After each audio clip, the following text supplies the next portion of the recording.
Welcome to my Summon 3 video. During the course, we will try to using different softwares to redesign our precinct.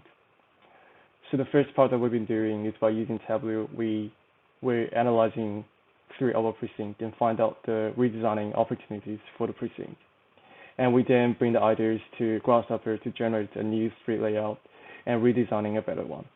And finally, we're able to do some data prediction by using machine learning mechanisms and import the data that we have from the Grasshopper to predict the better suitable data for the street layout generation.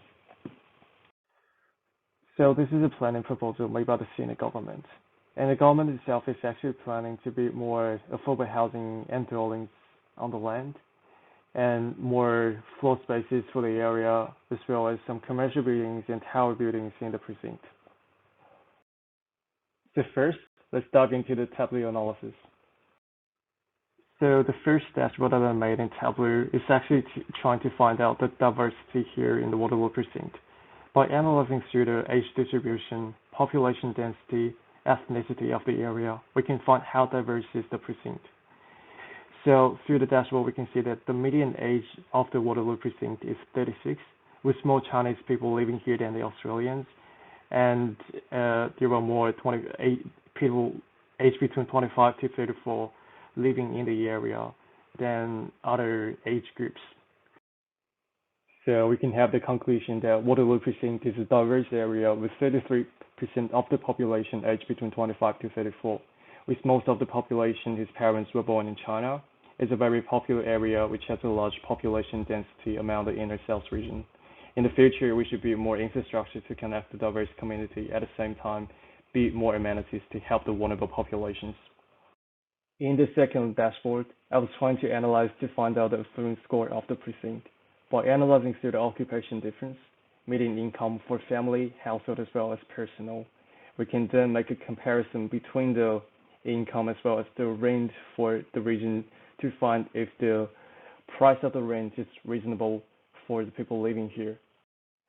After analyzing through the affluence score of the precinct, I'm suggesting to provide more affordable houses for the area, as well as create educational spaces for people to gain knowledge, and finally, provide more jobs to offer to people with low educational background.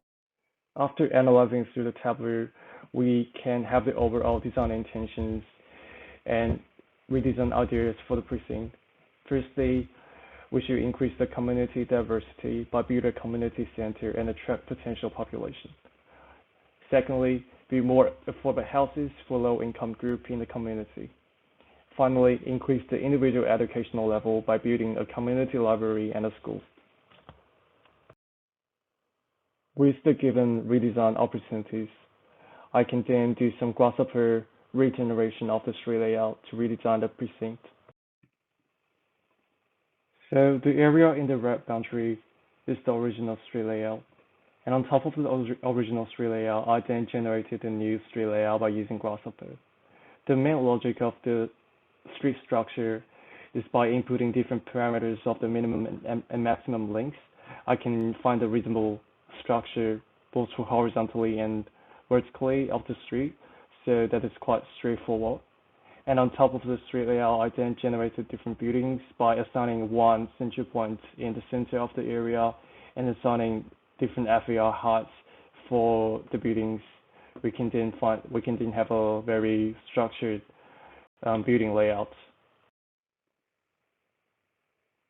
This is a video basically showing the overview of the street and block regeneration. And as you can see, the height for different buildings are different, and the structure of the precinct is quite reasonable. With the street block being regenerated, I then manually assign the few amenities for the precinct. And as you can see in the graph, there are green spaces, a metro station in the center, some office buildings next to the metro station, and some grocery stores, as well as restaurants, a library on the right, and also a community center and a school next to the library. Finally is the machine learning part for the data prediction. By using the Grasshopper script that I did from assignment 2, I then added up a few additional scripts basically for calculating the HoopsNet iteration. So in the HoopsNet iteration, I plugged in a few input parameters from the original Grasshopper script, and it's going to calculate a cross-reference relationship with each of the input parameters, and I can then export the dataset to the Excel and do some machine learning in the future. So the limitation over here is actually that with the limited amount of data that you're going to export, the more parameters that you're going to put in is actually going to calculate a much more relationship and the outcome. For example, here I have like 3 million cross-reference relationship for the parameters. Actually, if you put more parameters over here, there is going to be a higher number of the export data expected for the machine learning process. So this is just an overview of the dataset I'm going to use for the machine learning process. And as you can see that the 4 columns over here are the centroid, minimum length, maximum length, as well as the random green space. These are the actual 4 input parameters that I put into the Grasshopper script. And the 3 other parameters, total area, population, and the green space ratio, are the outcome of the calculation process. Finally, we're able to import the dataset to Jupyter Notebook in Anaconda and use the H2O flow to basically doing the machine learning process by a computer. And the screenshot over here is a little of the possible prediction model that the computer has ran out. By choosing the first machine learning model that we have from the H2O flow, I then exported the prediction frame of the total area, basically to finding out the difference between the prediction value and the actual value of the total area. And from this graph, you can see that the column on the very left are the prediction value of the total area. And it's actually in a considerable range in compared to the total area value. We can then export the machine learning model to do some further analysis. I also did another machine learning model for calculating the green space ratio. And here's the leaderboard from H2O for the green space ratio prediction. So I also chose the first machine learning model for the green space ratio prediction. And here is the prediction frame of the green space. And as we can see that compared to the actual value of the green space ratio, the prediction value is actually working in a good way. After the machine learning model being exported from the H2O flow, we can then use TypePy for Python to connect the 2 models with Tableau and do further analysis. The dashboard here is showing the data prediction for the green space ratio, total area, along with the total population. And I made a comparison between the original data with the redesigned one to find the best prediction. The 4 controllable input parameters on the left, city center, maximum street length, minimum street length, and random green space, are actually the controllable input parameters for controlling the result of the prediction. And as you can see from the bottom right, the green space ratio being calculated here is 9%, and the total predicted population is 4,100, which compared to the existing original total population 3,500, we're actually bringing more population into the area. So the screenshot over here is the TypePy server being running while we're changing the parameters in Tableau.